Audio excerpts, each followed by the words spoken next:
Is that that's a helicopter. Yo, they got the whirly bird on us. Yo, open the door. I stopped complaining, I went to go get it. I had to get focused and start paying attention. I started slipping, my palms started itching. I had to start thinking, I miss Sunday listen. I got some niggas that come from the bottom. They handle my shit from New Hampshire to Bristol. Y'all but I party and while I work like a slave, put myself in position. Never these focus, I like on the mission. I mean what I say, don't got time to pretend it. I don't got time to fuck around with you niggas. I don't got time to fuck around. You feeling the finish, stop looking at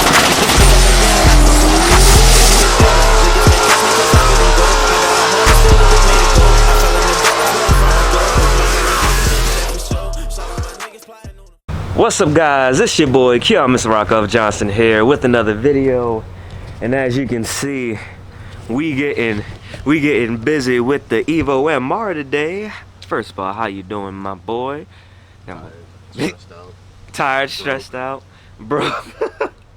Man, got a race car, so exactly, yes. welcome to the club. But today on this Evo MR, we throwing ourselves to the wolves today, cause yeah. we gonna try out doing these axles here, and he's also got some spacers that he wants to try out on this car just to get that fitment right and better.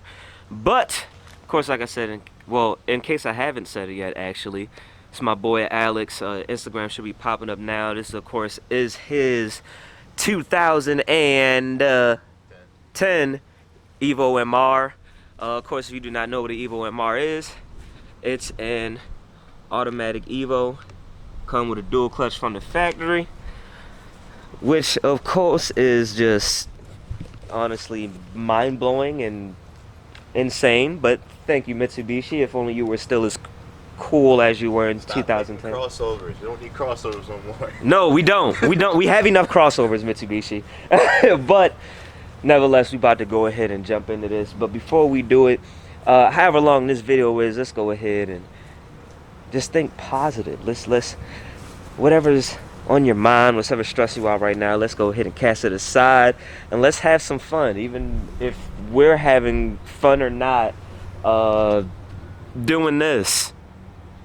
So yeah, let's go ahead and do that. So real quick, just in case you're wondering, have I done axles before? By myself, no.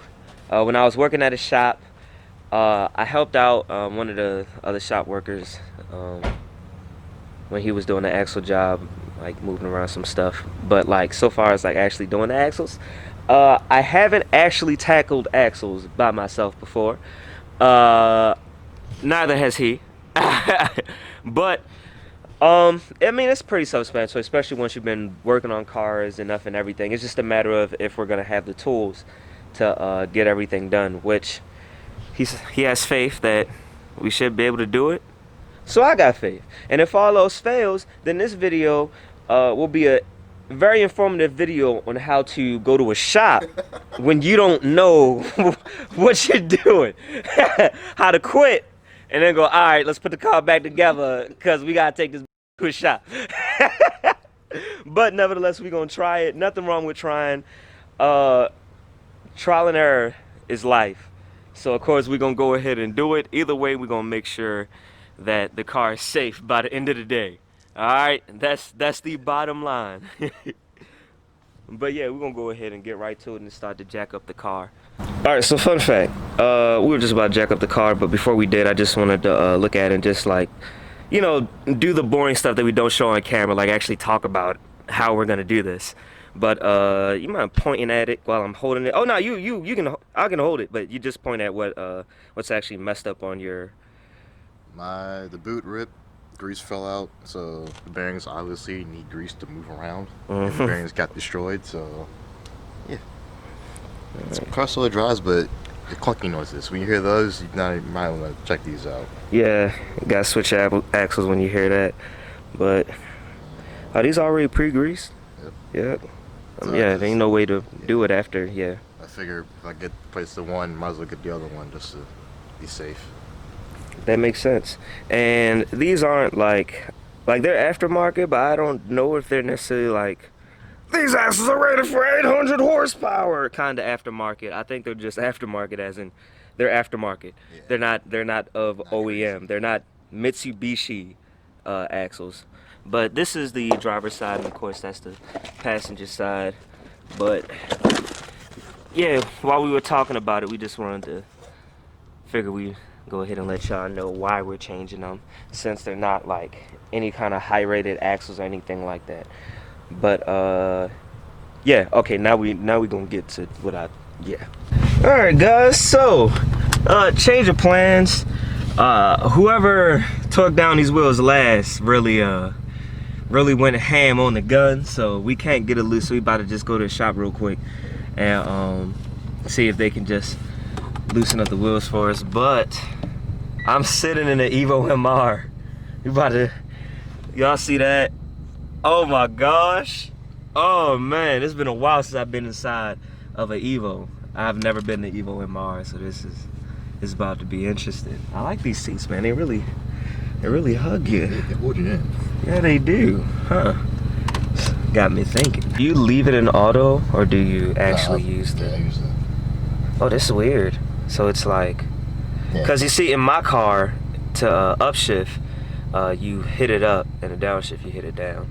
But it's opposite here. To upshift, it's you're going down, and a downshift. It's like inverted playing on the game. But do you use the shift? Now here's the big question: do you use the shifter, or do you use the paddles? If I'm going down some curvy roads, I'm using the paddles. I'm gonna have both handles. I'm going down like a highway, some using that. Okay. Huh. Wow, that's cool. You really pull up. I thought that was just a gimmick, but to really put it in different gears, you really pull up on it like it's a stick car. That's so cool. Look at that. Yep, that noise. Oh, that's the axle. That's what we're changing. There we go.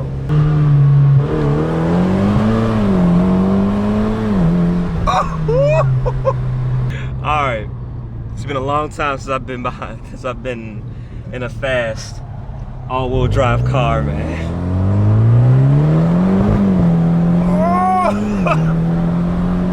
Yo! This thing is way faster than I thought it would be. Oh my god! Instant smiles to my face. 300 horsepower. It's pretty quick. Oh my gosh, this has to have more than 300 horsepower. This doesn't feel like 300 horsepower.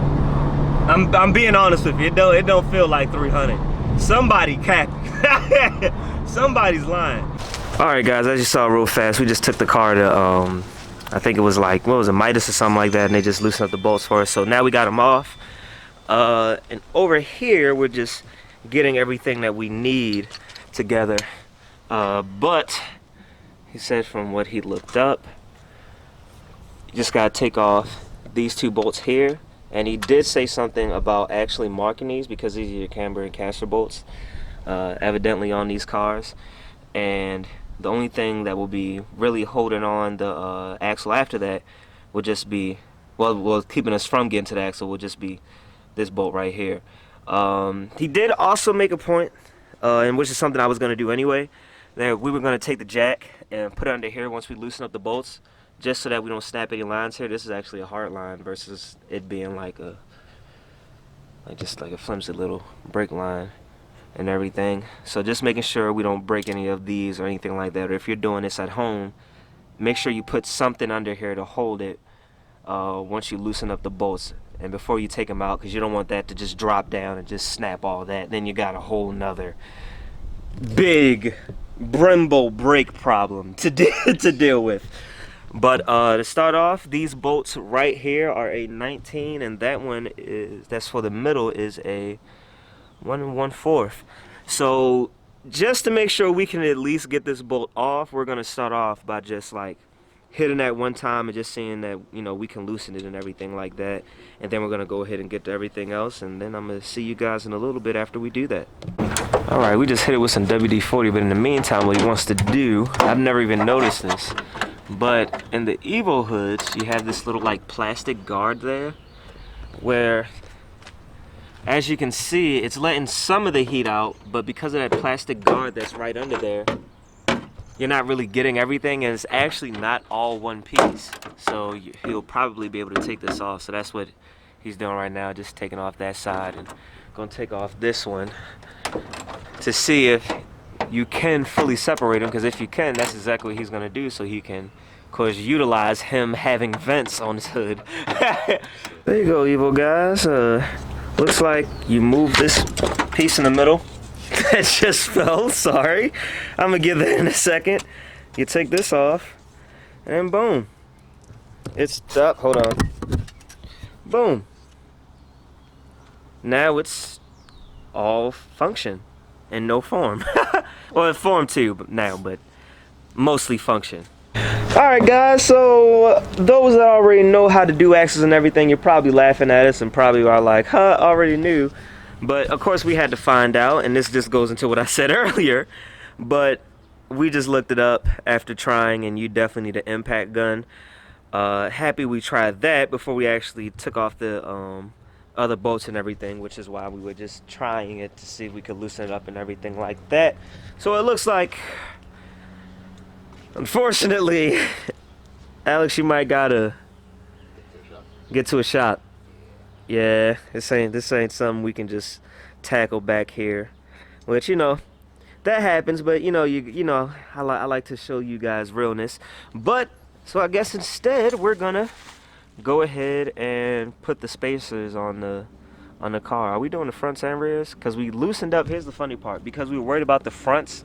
When we went to the shop to loosen up the bolts and everything, we loosened up the fronts, but we didn't ask him to loosen the rears. So Get the rears. I'd rather get them all at once. At once, yeah. By the way, when you pick spacers, let me go ahead and say this.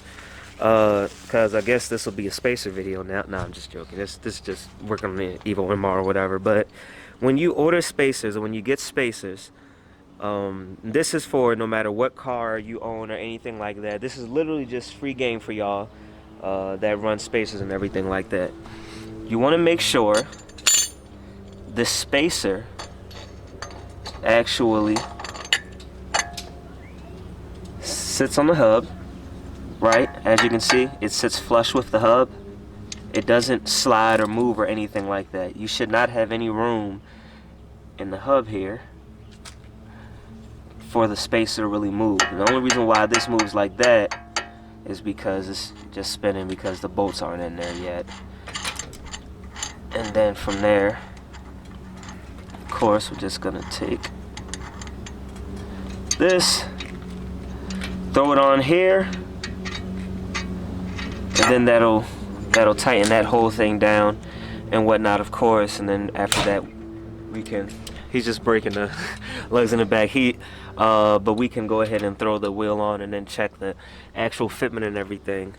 But of course, other than, I'm saying all this because other than, you know, you doing your research to figure out what size spacer you actually want to go with, you want to make sure that the spacer can actually fit and that it's actually right for your car and for the hub and everything like that. Especially if you've done like aftermarket stuff, you definitely want to make sure everything just fits nice and flush. Alright guys, so we have the spacers on in the front but not in the rear yet, just because, you know, we had the front of the car jacked up. So now we're about to jack up the rear, but just so you guys can see the difference. And these are a, what size are they? 15 millimeter. 15 millimeter spacers in the front. I can see that's how it sits. It's actually really, I don't know if y'all can see that, that's actually really flush. I like the way that sits now. Excuse me, sorry about that. I like the way that, like the way that sits now versus like the rear. You can see in the rear where it's really sunken in. I mean, oh yeah, y'all can see that there. It's really sunken in versus like the front. There you go. There's a profile of the front versus the rear. There we go. I like that. All right, cool. But we're gonna go ahead and do that, and I'm not gonna drag this video on any longer, since I mean we obviously can't get done the axles, and now that we got the spacers on, you already see how they look on the front, and we're just gonna do the same thing to the rears, and it's not really worth me keeping this on. So If you are not subscribed, be sure to subscribe. Make sure you get the merch link down in the description below. I hope for while this video was on and everything, you were watching it, you feel a little bit better. You know, just had some fun hanging out with us. If you want to see more, go ahead and check out some of the other videos we got on the channel with racing or vlogs or whatever video you want to click on and everything. We've got a little bit of everything for everybody on this channel. And as always, guys, you stay classy, stay positive, and have a good day.